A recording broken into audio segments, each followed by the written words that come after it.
Kong Dan Fernandez entered the room and he asked me to sit beside him on his right side. And then Kong Abante entered the room, sat far end of the chair on the right.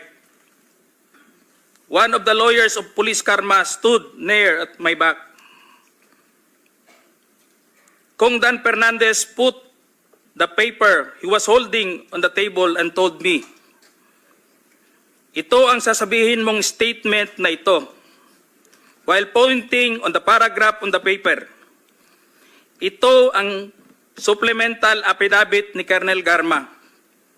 Sabihin mo, alam mo ang reward system. I-confirm mo lang."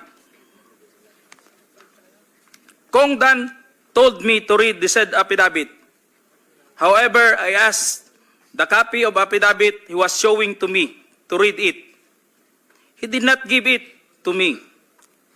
The lawyer of Police Colonel Garma said, "Ikaw lang ang pwedeng magsabi niyan," sabi ni